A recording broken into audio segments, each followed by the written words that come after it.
जी बहुत पक्की है बीजेपी ज्वाइन की, क्या प्रतिक्रिया है आप तीनों से जानना चाहूँगा। वो भी मेरे लिए तो बहुत ही खुशी की बात है। मुझे लगता है कि सबके लिए खुशी की बात होनी चाहिए, क्योंकि जैसा कि सब लोगों को पता है कि मोदी जी बहुत ही देश के भलाई में, हम लोग की भलाई में, सबके हित में काम कर रहे हैं। तो क्यों ना हम लोग भी उसमें हाथ बटाया जाए और उनको सपोर्ट किया जाए। तो मैं भी बहुत खुश हूँ कि मेरे बड़े भाई साहब ने बीजेपी ज्वाइन किया, और बहुत ही खुशी की बात है।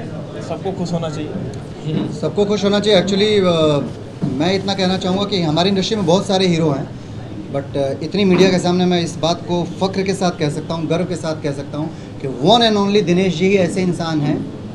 बहुत सारे हीरो हैं, one and only Dinesh ji ऐसे इंसान हैं जो अपने सामने खड़े हुए स्पॉट बॉय हो या फिर एक डायरेक्टर हो, कभी ये एहसास नहीं होने दिया कि एक डायरेक्टर और एक स्पॉट बॉय में कोई अंतर है। सबसे बड़े प्यार से मिलते हैं, सबसे बड़े दिल से मिलते हैं। तो ऐसे एक अच्छे नेक दिल इंसान का पॉलिटिक्स में आना, ये सौभाग्य है पॉलिटिक्स का। और दिनेश भैया के आने से 100% कुछ ना कुछ बदलाव होगा। अच्छी बात है। भोजपुरी सिनेमा में बदलाव की लहर आएगी, रास्ता तो बन जाता है। दिनेश भैया आएंगे तो ज़रूर आएगी, उनसे बड़ी उम्मीदें हैं कि दिनेश भैया आ गए तो मुझे लगता है कि भोजपुरी के लिए वो कुछ करेंगे, क्योंकि हमेशा से वो नया कुछ करने की कोशिश करते रहे हैं।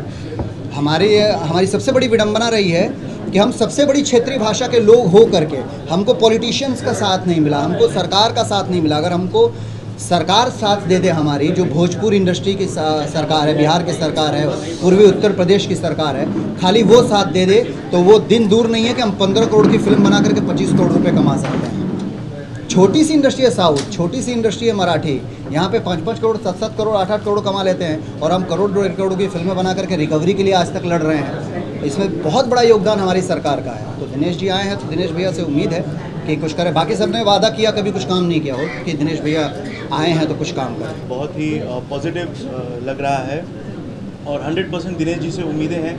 दिनेश जी ने पहले भी भोजपुरी के लिए बहुत कुछ किया है, और अब जबकि उन्होंने पॉलिटिक्स ज्वाइन किया है, तो हम लोग जब सरकार बन जाएगी, जो कि हम लोग सोच रहे हैं कि बीजेपी की सरकार बनेगी, तो जब बन जाएगी तो हम लोग यही चाहेंगे कि हमारी भोजपुरी इंडस्ट्री के लिए वो कुछ नए नए कीर्तिमान स्थापित करें, कुछ नई नई चीज़ें लाएं हम लोग के लिए, कि हमारी भोजपुरी इंडस्ट्री फ़िलहाल जो फिल्म इंडस्ट्री है वो फ़िलहाल एक थोड़े से ख़राब दौर से जो गुज़र रही है, उससे उभर के एक अच्छा दौर है।